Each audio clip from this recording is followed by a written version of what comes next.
መደብ መንስያት ኣብ ሬድዮና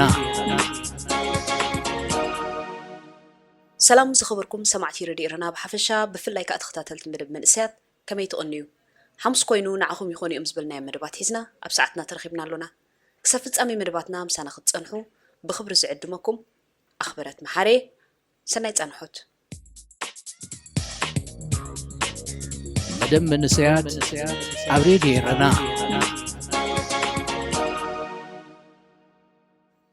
ስድራ ቤታትና ኣብ ዓድና ስድራ ቤታት ንቡር ቅርጺ ካብ ዝጠፍአን ከባቢ ሓደ ክፍለ ዘመን ክኸውን ኢሉ ኣሎ እዚ ከዓ ከም ንቡር ተወሲዱን ብዛዕባኡ ምሕሳብን ምሽቓልን ካብኡ ሓሊፉ ድማ ክህሉ የብሉን ኢልካ ምሕሳብ ዳርጋ ተሪፉ ክበሃል ይከኣል ክልተ መጻምዲ ኣቦኦምን ኣዲኦምን ሓዲጎም ሓደ ጎጆ ምስ መስረቱ ብሓንሳብ ክነብሩ ኣብ ሕማቕን ጽቡቕን እዋን ብሞራል ብፍቕሪ ብንዋት ሓድሕድ ክደጋገፉ ቃል ተኣታተው ኣብ ኩሉ እዋን ኣብ ጎኑ ክትርከበሉን ክርከበላን ኣብ ቅድሚ ዝኣምንዎ ኣምላኾምን ስድራ ቤታቶምን ይመሓሓሉ እቲ ኣመርናይዚ ድማ እታ ስድራ ኣብቲ ዝፈለየቱ ጎጆ ብሓንሳብ ማሚቓ ክትነብር እቶም ክልተ ካብ ነፍሶም ሓሊፎም ክወልዱን ክዝምዱን ነቶም ዝወለድዎም ውላድ ድማ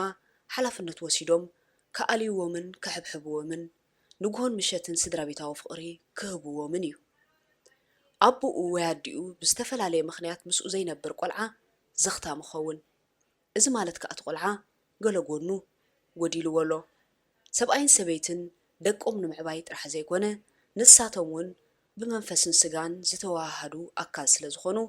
ንስጋውን ሞራላውን ስምዒታቶምን ድሌታቶምን ሓድሕድ ስለ ዝዳለዩስ ሰብኣይን ሰበይትን ንጸሎት ግዜ ጥራሕ ክፈላለዩ ካልእ ግዜ ግን ንዝኾነ ይኹን እዋን ክፈላለዩ ከም ዘይብሎም መጽሓፍ ቅዱስ ምስክረልና እዩ ኣብ ዓድና እዚ ሓቂ እዚ ካሊእ እዩ ምኽንያቱ ሰብኣይ ብዝተፈላለዩ ምኽንያታት ነታ ስድራ ኣሓድጋ ሰበይቲ ቆልዑት ሒዛ ዓሰርተታት ዓመታት ትጽበዮ ስድራ ቤታት ተፈላለየን ክነብራ ጠንቁ ኩናትን ድኽነትን ከም ቀዳሞት ዝጥቀሱ ኣርእስታት እኳ እንትኾኑ ፖለቲካ ናይ ዓድና ግን እቲ ዝዓበየ ስድራ ቤታት ናይ ምብትታን ጠንቂ እዩ ክንብሎ ንኽእል ቅድሚ ኣብ ፖለቲካ ምእታውና ግን ሕብረተሰብና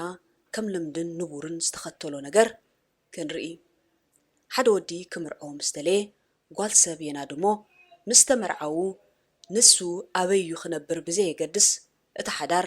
እምስረት መብዛሕትኡ እዋን ኣብ ስደት ካብ ዝነብሩ ሰብኣይ ሰበይቲ ተመርዓ ደቃ ሒዛ ኮፍ ኢላ ትጽበዮ ንሱ ሓደ ግዜ ኣብ ዓመት ድዩ ኣብ 2 ዓመት መጺኡ ነታ ስድራ በጽሓ ንሳ ከዓ ንሱ ብዝሰደደላ ገንዘብ ገይራ ደቃ ትዕቢ መፍልላዮም ከመርእስቲ ኣይለዓልን እዩ ምኽንያቱ ነታ ስድራ ወይ ነታ ሰበይቲ ገንዘብ ኣይጉደላ እንታይ ጎዲልዋ እናተባህለ እታ ስድራን እታ ሰበይትን ዘድልዮም ገንዘብ ጥራሕ ምዃኑ ተኣሚኑን ተለሚዱን ስለ ዝኾነ ነቶም ቆልዑት ኣቦኦም ምስኦም ክህሉ ነታ ሰበይቲ በዓል ቤታ ኣብ ጎና ክህሉ ዝበሃል ነገር ኣብ ግምት ዳርጋ ይኣቱን ክበሃል ይከኣል ፖለቲካ ናይ ዓድና ብፍላይ ከዓ ኣብ ዘመነ ስርዓት ግደፍ ዝተፈጥረ ምብትታን ስድራ ቤታት ነቲ ምብትታን ስድራ ቤታት ዓብ ሻቕሎት ዘይፈጥረሉ ልምድታትና ብዕፅፍታት ከም ዝጋደድ ገይርዎ ሰብኣይ ኣብ ዓመታት ሓንቲ ወርሒ ጥራሕ ክበጽሓ ዝኽእል ስድራ ቤት እምስርትን ሰበይቲ በይና ሓላፍነት ዝስከመሎም ቆልዑት እወልድን ሰብኣይ ብዘይረውሕ ምኽንያታት ዓመታት እሰር ቆልዑትን ሰበይቱን ሓዲጉ ንስደት እኸይድ ኣብ መንገዲ እጠፍእ ኣብ ባሕሪ እጥሕል ኣብ ሃገራት ምዕራብ ብጸቕጢ እነብር ወዘተ ኩሉ ሳዕ እታ ስድራ ቀዳመይቲ ግዳይ እያ ሓንቲ ከም ኩለንን ሕልፍን ኤርትራውያን ስድራ ቤታት ግዳይ ዝኹሉ ክጥቀስ ዝጸንሐ መግደራ ዝኾነት ስድራ ቤት ኣቦይ ቀሺ ገብረ መድህን ገብረ ጊዮርጊስ እያ ኣቦይ ቀሺ ገብረ መድህን ናይ እምነት ኣገልጋሊ እዮም ንህዝቦም ብመንፈሳዊ ኣገልግሎት ካሃንጹን ብመንፈሳውነት ከዕብዩን ካብ ዝሃቀኑ ናይ እምነት ኣቦታት ሓደ እዮም ከምኡውን ምስ መጻምዶም ወይዘሮ ጽገወይኒ መኮንን ጎጆ መስሪቶም 6 ውላድ ፈርዮም ከም መጻምድን መደጋግፍትን ከዓ ተመላሊኦም በይቶም የማምቑን ደቆም يعبዩ ነይሮም ኣቦይ ቀሺ ገብረ መድህን ምስ ከምኦም ናይ እምነት ኣቦታት እዚዩ ምኽንያት መእሰሪኹም ከይተባህሉ ኣብ ወርሒ ሕዳር ናይ 2004 ኣብ ትሕቲ ቀይዲ ናይ ስርዓት ግደፍ ኣትዮም እታ ሙቕቲ ስድራ ከዓ እቶም ርእሳ ዝኾኑ ቦ ተፈልዮማ ቆልዕትን ሰበይትን በይኖም ተሪፎም ኣቦቶም 6 ውሉዳት ካሃንጾም ከዕብዮም ከማምቖም ዋልታ ክኾኖም ሲትረፍ ንዓይኖም እውን ክርእሉ ኣብ ዘይክእሉ ቦታ ሰፊሩ ምሸት ካብቲ መንፈሳዊ ኣገልግሎት ዝህብሉ ዝነበሩ ቤተ ክርስቲያን መድሃኒ ዓለም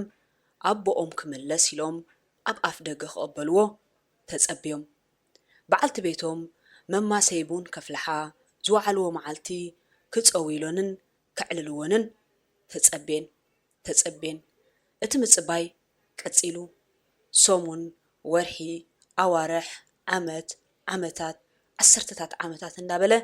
ዕድመ ሓደ በጽሒ ኣኺሉ 17 ዓመታት ኮይኑ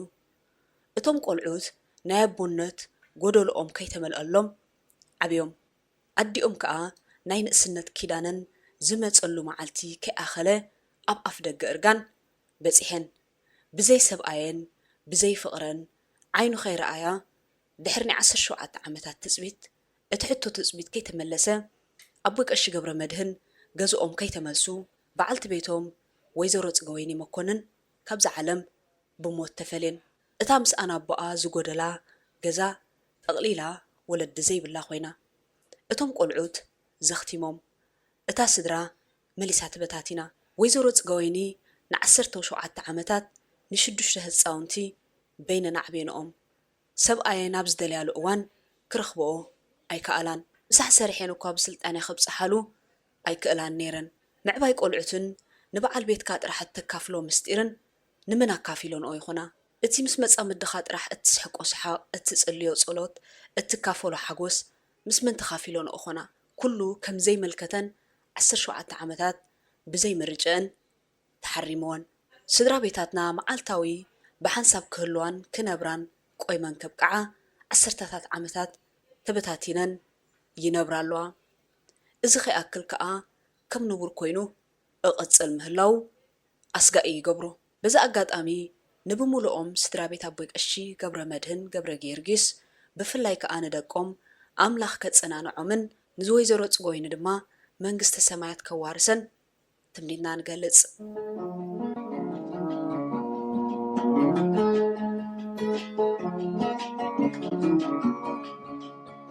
ዝኸበርኩም ተኸታተልቲ መደብ መንእስያት ካብ ዝቐፂልና ከዓ ሓደ ካብ ውሉዳት ኣቦይ ቀሺ ገብረ መድህንን ወይዘሮ ጽጎይንን ቅድሚ 3 ዓመታት ብዛዕባ ዲኡ ወይዘሮ ጽጎይኒ ኣብ ፌስቡክ ዝጸሓፎ ከነንብበልኩም ኢና ንምክትታልኩም ደጊምና ንዕድም እዚ ድምፂ ራድዮ ኤረና እዩ ለካ ብርትዓዩ ብደገፍኪ እዩ ርእሲ ናይ ሙሉ ኣካል ምቁፅጻር ዕዮታት ከተግብር ኣብ ልዕሊ ክሳድ ተሰቒሉ እዩ ዝገብሮ ዝበሃል ኣባህላ ኣሎ ሓቂ ብሓቂ ሰብኣይ ንእስነተይ ደጋፊየይ መዕረፍየይ ክኾነኒ ኢልኪ ዝኣተኽዮ ኺዳን መንገዲ ጽቡቕ ናይ ሓጎስ መዓልታትኪ ከፍርያልኪ ተሃንጢኺ ከም ዝኣተኽዮ ርግፀኛ እየ እንተኾነ መልክዑ ቀይሩ ካልእ ጎደና ኮይኑ ምስ ፀናሓኪ ምጥዓሲ ይትረፍ ምምስጋን እኳ ኣየጉደልክን ንስኺ እንተዘይትነብሪ ቤቱ ከተስተናብሪ ዋጋ ንምኽፋል ልብኺ እንተዘይተርሕቢ ንዝወለዶም ደቁ ከተማሙቒ ኣብ ክንድቦና ኣደም ኮንኪ ክትእርንቢ ከተጥዕዪ ከተበልጽጊ ክትሃልኪ ኪድ ኣገልግሎትካ ግበር እንተዘይትብሊ ብኸመይ መንገዲ ንዕዩኡ ከተግብረሉ ዘኽእሎ ሓይሊ ምረኸበይለ ክሓስብ ከለኹ ለካ እቲ ምስጢር ዕውትነቱ ኣብ ውሽጢ ቤት እዩ ዘሎ ዘብል እዩ ካብ ምድራዊ ሰማያዊ ርስቲ ከም ዝበልጽ ኣጸቢቕክ ስለ ዝተረዳእኪ ብጻዕቂ ኣገልግሎት ኩሉ ስድራ ቤታዊ ሓላፍነት ናባኺ ክገድፎ ከሎ ኣይተማረርክን ክፉእ ኣይወጸክን ወላ ክብደት ዘለዎ ህይወት ሓሊፍኪ ብንብዓት እትገልጽዮ ነቲ በዓል ቤትኪ ዘርኦ ዝነበረ መንፈሳዊ ዘርኢ ንምብቋሉ ከማይ ኮይኑ የስትዮ ከም ዝነበረ መንኮን ምነገረኪ ለካ ኣምላኽ ንምትግባር ረኣዩ ዝጸዋዓኪ ብቕዕቲ በዓልቲ ኺዳንን ደጋፊትን ስለ ዝኾንኪ ኢኺ ካብ መርሓቕ በዓል ቤትኪ ዝተላዕለ ክድገፉ ዘለዎም እምበር ዘይድግፉ ቆልዑት ሒዝኪ ባዕልኺ ንኹሉ ከተከናውኒ ላዕልን ታሕትን ካብ ምባል እተላዕለ ብኸቢድ ሕማም ኣብ ዓራት ክሳዓት ትነብሪ ክትከውን ከለኺ ቃልከ የውፃእኪ ሕጂ እውን ኣፋጣኒት ራእይ በዓል ቤትኪ ደኣ ነበርኪ ነቲ ተሃንዲዱ ራእዮም ከጥፍእ ዝመፀ መከራ ኣባታቶም ከይተዓወተ ምስ ተረፈ ኣብ ቤቶም ሃሰስ ምባል ኣይገደፈን ንብዘላ ቤቶም ሞት ሞት ክትሽትት ንዘፍቅርዎን መጻምዶም ካሃድን መፀ ግና ኣባኺ ስልጣን ኣይረኸበን እሞ ካብ ኣፍ ሞት ወፂእኪ ስለዚ ዘመን ውልቃውነት ወዲእኪ ነተን ኣብ ቅድሜኺ ዘለዋ መዓልታት ከተቋምቲ ግድልድሊ ዘብቃዓኪ እቲ መንገዲ ዘለኽዮ ብኣምላኽ ስለ ዝተለክዐ በዚ ኣዚና ንሐጎስ መዕረፊት ስድራ ካብ ምዃንኪ ተላዕለ ኣብ ዘሎኪ ጾር ኮይኖምኺ ብመጉዳእቲ ክዕንውኺ ከለዉ ኣገልግሎት በዓል እንዳ ክትፍፅሚ ንኹሉ ብምሕባእ ጻዕዳ ልቢ ሒዝና ክንዓቢ ንርእስኺ ከም መጉሓፍ ጉሓፍ ኮንኪ ኢኺ ብሌን ዓይንኺ ማለት ደቅኺ ከየንፍሩልኪ ኣተኩሮ ከይጉደልኪ ከም ደርሆ ንጨጨውታት ተሓቁፍን ኣካቢት ደቃን ክትኮንን እትኸፍልዮ ዋጋ ካብ መዛንኺ ይፈልዩ ካብ ገዛ ከም ዘይትወፂ ጌርኪ እዩ ስለዚ ኣጆኺ እትኸብሩሉ ግዜ ቀረባ እዩ ብኽብሪ በዓል ቤትኪ እትኸብሩሉን እትሕጎስሉን ግዜ ቀረባ እዩ ኣብ ምቕራቡ እዩ ነገራት ዝኸብድ እሞ ኣጆኺ ሽዑ መከራኽን ጓህልብኽን ብናይ ንባዓት ሓጎስ ተጸራሪጉ ክበንን እዩ እትሕደስሉ ግዜ ኣብ ቅድሜኺ እዩ ዘሎ ንስኺ ጅግና ጻዕራም ረዳኢት ለጋስ ደጋፊት መጸናንዒት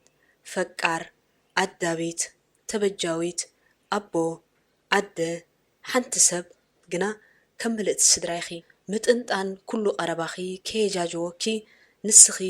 ኩሉ ስድራ ኮንክና ኢኺ ሓትነ ሓወቦ ኣኮ ኮታስ ኩሉ ቤተሰብ ብምዃን ገጽ ሰብ ከይንርኢ ከለላ ኮንክና ኢኺ ንዕዮ ተግባር በዓል ቤትኪ ክሳዕ መወዳእታ ብተግባር ክግለጽ እተገልግሊ ስለ ዝኾንኪ